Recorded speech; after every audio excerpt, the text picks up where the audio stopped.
Hello students and all the viewers. उम्मीद है कि आप सब खैरियत से होंगे।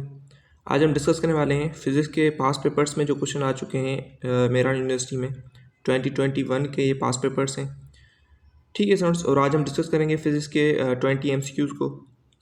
और उससे पहले मैंने जो वीडियोस अपलोड किए थे जिसमें मैंने chemistry, physics, mathematics and English का सेक्शन मैंने अपलोड कर दिया है। तो अगर आपने वो वीडियोज़ नहीं देखी तो पहले जाकर वीडियोज़ देख लें। ठीक है स्टूडेंट्स, और अगर आप बिना सब्सक्राइब किए देख रहे हैं तो डू सब्सक्राइब माई चैनल ताकि मेरे अपकमिंग वीडियोस की नोटिफिकेशन आप तक पहुंच सके और आप अपनी प्रिपरेशन को कंप्लीट कर सकें। ठीक है स्टूडेंट्स, तो स्टार्ट करते हैं आज के इस वीडियो लेक्चर को। ये पास पेपर्स हैं मेरा university of engineering and technology pass papers 2021 physics के सेक्शन है। इसमें आपका पहला जो क्वेश्चन है वो है roentgen is the unit of. तो रोइंटजन किसका यूनिट होता है, एक्सरे, लाइट रे या बोथ? तो करेक्ट आंसर है roentgen is the unit of X rays. ठीक है, क्योंकि एक्स रेज को हम रोइंटजन रेज भी कहते हैं। और रोइंटजन साइंटिस्ट है, तो इस साइंटिस्ट ने एक्स रेज को डिस्कवर किया था इन 1895 में। तो इसकी वजह से इस एक्स रेज को हम रोइंटजन रेज भी कहते हैं। तो आपका करेक्ट आंसर है ए ऑप्शन। सेकंड क्वेश्चन है P fund series is dash. P fund series क्या होती है, विजिबल, इंफ्रारेड या अल्ट्रासोनिक?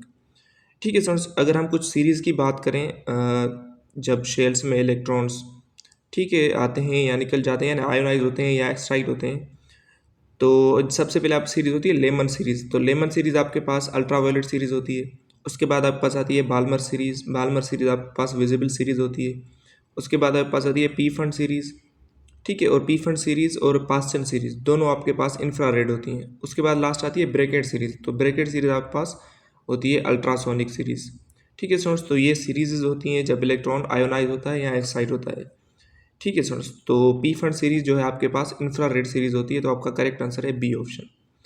थर्ड क्वेश्चन है scalar product of A dot B is equal to B dot at the angle of. Scalar product में आपको पता है हम क्या यूज़ करते हैं, कोस थीटा। ठीक है, अगर मैं कहूँ दो वेक्टर्स की scalar product A dot B किसके बराबर होगा, ए बी कोस थीटा के। और आपको पता है कोस थीटा किस डिग्री पर 1 के बराबर होता है, 0 डिग्री पर। ठीक है, क्योंकि ए डॉट बी बराबर होता है ए बी कोस थीटा, और कोस 0 अगर 1 हो गया तो ए डॉट बी किसके बराबर हो जाएगा, बी डॉट ए के। ठीक है स्टूडेंट्स, तो आप क्योंकि स्केलर प्रोडक्ट जो है ये कम्यूटेटिव भी होती है, तो आप ए डॉट बी को बी डॉट ए लिख सकते हैं। तो यहाँ पे अगर आपका ऑप्शन देखें तो करेक्ट आंसर क्या होगा, 0 डिग्री। और 90 डिग्री पे ए डॉट बी यानी कि स्केलर प्रोडक्ट जो है वो 0 के बराबर हो जाता है। जब दो वेक्टर्स परपेंडिकुलर होंगे तो उन दोनों की डॉट प्रोडक्ट हमेशा 0 होगी। जब दो वेक्टर्स पैरेलल होंगे तो उनकी डॉट प्रोडक्ट हमेशा मैक्सिमम होती है। तो आपका ए ऑप्शन करेक्ट है। उसके बाद है फोर्थ क्वेश्चन है अ फास्ट मूविंग व्हीकल, कोई भी चीज़ ले लें, sudden stops passenger inside move from there seats. ठीक है, तो जब भी फास्ट मूविंग कोई भी ट्रेन हो, व्हीकल हो, जब वो स्टॉप होती है तो पैसेंजर्स ठीक है जो उसके अंदर बैठे हुए थे वो अपनी सीट से थोड़ा आगे की तरफ तक चले जाते हैं। तो वो किसकी वजह से, फोर्स, मोमेंटम या इनर्शिया? तो करेक्ट आंसर है आपके पास इनर्शिया की वजह से, क्योंकि इनर्शिया ऐसी प्रॉपर्टी है जो चाहती है कि जो बॉडी जिस भी स्टेट में हो उसी ही स्टेट में रहे। क्योंकि जब कोई भी व्हीकल चलती है, मोशन में होती है, तो उसके पैसेंजर्स भी मोशन में होते हैं। तो जब व्हीकल स्टॉप होगी तो इनर्शिया क्या चाहेगी कि ये जो पैसेंजर्स हैं ये अपने मोशन में ही रहें, तो इसकी वजह से थोड़ा सा जर्क होता है। तो आपका करेक्ट आंसर है इनर्शिया। उसके बाद फिफ्थ क्वेश्चन है find the torque when angular momentum change from 150 joule per second to 15 joule per second in 5 seconds. तो अब देखें, जैसे फोर्स की डेफिनेशन होती है ना, rate of change of momentum, ठीक है, यानी मोमेंटम पर यूनिट टाइम, वैसे ही टॉर्क की डेफिनेशन क्या होती है, rate of change of angular momentum. तो एंगुलर मोमेंटम में विथ रिस्पेक्ट टू टाइम जो चेंज आएगी उसे हम कहते हैं टॉर्क। ठीक है, अब देखें एंगुलर मोमेंटम में चेंज कितनी आ रही है, 150 से 15 तक, यानी एंगुलर मोमेंटम डिक्रीज हो रही है। तो मतलब टॉर्क जो आपके पास होगी वो भी डिक्रीज होगी। यानी 150 में से आप सब्ट्रैक्ट करेंगे 15 को, यानी सेकंड में से फर्स्ट वाले को सब्ट्रैक्ट करेंगे तो 15 माइनस 150। तो आपका करेक्ट आंसर क्या होना चाहिए, -135। और -135 को अब टाइम से डिवाइड करेंगे 5 से, तो आपका करेक्ट आंसर क्या होगा, -27 न्यूटन मीटर। मतलब टॉर्क जो होगी आपके पास वो हमेशा डिसलरेट होगी, क्योंकि टॉर्क वेक्टर क्वांटिटी है। तो टॉर्क क्या होगी, डिसलरेट होगी, एंगुलर मोमेंटम डिसलरेट हो रही है इसकी वजह से। ठीक है, तो आपका करेक्ट आंसर है सी ऑप्शन, -27 न्यूटन मीटर होगा। ठीक है सर। उसके बाद सिक्स क्वेश्चन है SI unit of velocity. Velocity का ऐसा यूनिट क्या होता है, करेक्ट आंसर है मीटर पर सेकेंड। सेवन क्वेश्चन है force on a charge is called. ठीक है, तो फोर्स ये डेफिनेशन होती है ना इलेक्ट्रिक फील्ड की कि force per unit charge, force को जब आप चार्ज से डिवाइड करेंगे तो आपको क्या मिलेगी, इलेक्ट्रिक फील्ड या इलेक्ट्रिक फील्ड इंटेंसिटी मिलेगी।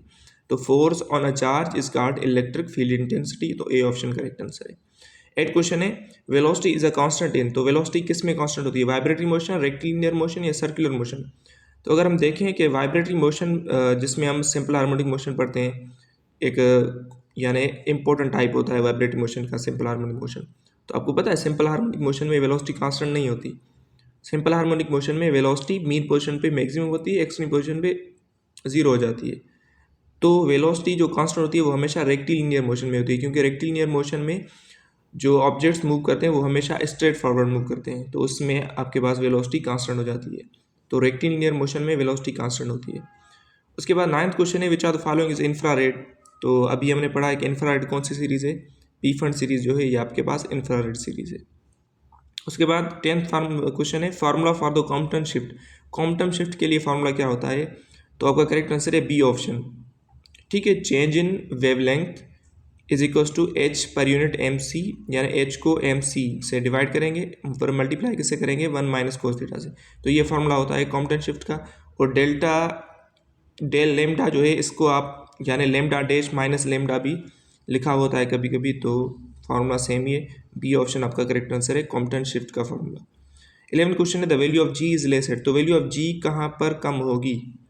ठीक है, तो अगर हम देखें कि वैल्यू ऑफ जी जो है मैक्सिमम क्या होती है सरफेस, अर्थ के सरफेस पर, और जैसे ही आप अर्थ के सरफेस पे नीचे जाएंगे तो वैल्यू ऑफ जी डिक्रीज होगी।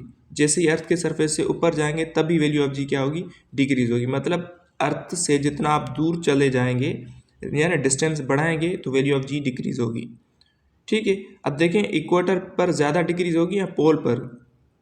ठीक है, तो अब देखें तो वैल्यू ऑफ जी जो है वो स्लाइटली ग्रेटर होती है। ठीक है, थोड़ी ज़्यादा होती है पोल्स पर, क्योंकि अर्थ के सरफेस पे 9.81 होती है, लेकिन पोल पर कितनी होती है, 9.83 होती है। और यहाँ पर पूछ रहा है कि वैल्यू ऑफ जी लेस कहाँ पर होगी, तो लेस किस पर होगी, इक्वेटर पर लेस होती है, और पोल्स पर स्लाइटली ग्रेटर होती है, 9.83 मीटर पर सेकंड स्क्वायर होती है। तो लेस कहाँ पर होगी, इक्वेटर पर। 12th क्वेश्चन है, in longitudinal waves where is less pressure. तो लॉन्गिट्यूडल वेव्स में कॉम्प्रेशन रेयर फ्रिक्शंस होते हैं, तो अब बताओ कि लेस प्रेशर कहाँ पर होगा, कॉम्प्रेशन या रेयर फ्रिक्शन। तो करेक्ट आंसर है रेयर फ्रिक्शन में आपके पास लेस प्रेशर होगा एंड लेस डेंसिटी होती है। ठीक है, और कॉम्प्रेशन में आपके पास high pressure and high density होती है, तो आपका बी ऑप्शन करेक्ट है। 13 जो क्वेश्चन है वो है आपके पास P N type is formed in. तो पी एन टाइप किस में फॉर्म होती है, पी डोपिंग या एन डोपिंग। अब देखें पी टाइप यानी सेमीकंडक्टर्स जो होते हैं वो कैसे बनते हैं, जब आप प्योर सेमीकंडक्टर यानी जर्मेनियम सिलिकॉन को किससे डॉप्ट कराएंगे, ट्राइवेलेंट इम्प्योरिटी जो सब्सटेंस आपके पास एलिमेंट्स है, जैसे आपके पास एल्यूमिनियम हो गया, बोरॉन हो गया। ठीक है, ये ट्राइवेलेंट इम्प्योरिटी सब्सटेंस होते हैं। तो इनमें से इनको जब आप किससे डॉप्ट कराएंगे, जर्मेनियम या सिलिकॉन से, तो आपके पास पी टाइप एक जंक्शन होगी। ठीक है, और जब आप एन टाइप कब होती है, जब आप सेमीकंडक्टर्स को यानी जर्मेनियम सिलिकॉन को किससे डॉप्ट कराएं, विद पेंटावेलेंट इम्प्योरिटी सब्सटेंस, जैसे आपके पास फॉस्फोरस हो गया या आपके पास आर्सेनिक हो गया। ठीक है, एंटीमनी हो गया, बिस्मुथ हो गया, तो ये सारे आपके पास पेंटावेलेंट इम्प्योरिटी सब्सटेंस होते हैं। तो जब आप कंडक्टर्स को इस पेंटावेलेंट इम्प्योरिटी सब्सटेंस से डॉप्ट कराएंगे तो आपके पास एन टाइप जंक्शन होती है। तो अब देखें पी एन टाइप जंक्शन दोनों में होती है, पी टाइप एन टाइप दोनों में, तो बी ऑप्शन यानी सी ऑप्शन का करेक्ट आंसर है बोथ में। 14 क्वेश्चन है, ऐसा यूनिट ऑफ प्रेशर। प्रेशर का ऐसा यूनिट क्या होता है। ठीक है, तो प्रेशर का ऐसा यूनिट होता है पास्कल, और पास्कल बराबर होता है 1 न्यूटन पर मीटर स्क्वायर। तो बोथ ऑप्शन करेक्ट हो जाएंगे। ठीक है स्टूडेंट्स, उसके बाद 15 क्वेश्चन है, name the quantity which is vector, density, power, charge, movement of force. अब देखें डेंसिटी स्केलर होती है, ठीक है, पावर भी आपके पास स्केलर क्वांटिटी है, चार्ज आल्सो स्केलर, लेकिन मूवमेंट ऑफ फोर्स आपके पास वेक्टर क्वांटिटी है। क्यों, क्योंकि movement of force is also a torque. तो टॉर्क आपके पास क्या होती है, वेक्टर क्वांटिटी है। तो टॉर्क को हम मूवमेंट ऑफ फोर्स के नाम से भी जानते हैं, ये भी आप याद कर दीजिएगा। ठीक है, तो movement of force is a vector quantity. 16 question है, if 6 newton force act an angle right angle to 8 newton force, the magnitude of result. अब देखें जब दो फोर्सेस यानी परपेंडिकुलर होंगे, राइट एंगल पर होंगे, तो आप हमेशा पाइथागोरस थ्योरम यूज़ करेंगे। तो इन दोनों का रिजल्टेंट आप कैसे निकालेंगे, पाइथागोरस थ्योरम के थ्रू निकालेंगे। तो R is equal to radical पहले वेक्टर का स्क्वायर प्लस दूसरे वेक्टर का स्क्वायर, उन दोनों का रेडिकल यानी स्क्वायर रूट निकालेंगे। तो जब आप स्क्वायर रूट निकालेंगे यानी 6 का स्क्वायर करेंगे 36, 8 का स्क्वायर करेंगे 64, दोनों को ऐड करेंगे 100 और 100 का रूट जब आप निकालेंगे स्क्वायर रूट तो करेक्ट आंसर आएगा 10 न्यूटन। तो रिजल्टेंट 10 न्यूटन होगा। 17 क्वेश्चन है, unit vector is obtained by dividing a vector with its. तो यूनिट वेक्टर कब मिलता है? जब वेक्टर को उसी ही के मैग्नीट्यूड से डिवाइड करते हैं। तो करेक्ट आंसर है इट्स मैग्नीट्यूड। 18 क्वेश्चन है, if a vector A is along a Y axis then its Y component. Sorry यहाँ पे क्या होगा? Then its Y component is. अब देखें, जब भी वेक्टर जिस भी एक्सिस पर हो, चाहे एक्स एक्सिस पर हो चाहे वाई एक्सिस पर हो, उसी ही एक्सिस के अलॉन्ग उसका कंपोनेंट क्या होगा? वो सेम वेक्टर ही होगा, वेक्टर इटसेल्फ होगा। लेकिन अगर इन अदर एक्सिस की अगर हम बात करें कि अगर वेक्टर एक्स एक्सिस पर है और बताओ उसका वाई एक्सिस पर कंपोनेंट क्या होगा, तो वो जीरो होगा। ठीक है, अगर मैं ऐसे कहूँ अगर वेक्टर वाई एक्सिस पर है उसका एक्स कंपोनेंट क्या होगा, तो वो जीरो होगा। ठीक है, तो वेक्टर जब किसी भी एक्सिस पर हो और उसी का कंपोनेंट उसी एक्सिस पर, वो खुद वेक्टर ही होता है। तो ए ऑप्शन आपके पास करेक्ट आंसर होगा। ठीक है स्टूडेंट्स, तो और जब आप वेक्टर को किसी इंक्लाइन पर रखेंगे, 2 डायमेंशन में रखेंगे, एक्स एक्सिस वाई एक्सिस में, तो कंपोनेंट्स कौन से बनते हैं? अलॉन्ग एक्स एक्सिस कंपोनेंट होता है a cos theta and along Y axis जो कंपोनेंट होता है वो होता है ए साइन थीटा। तो ये भी आप याद कर दीजिएगा। उसके बाद 19 क्वेश्चन है, इस वेक्टर का मैग्नीट्यूड। तो इसका मैग्नीट्यूड आप कैसे निकालेंगे? ईजी है। ठीक है, तो स्क्वायर रूट आप किसका निकालेंगे?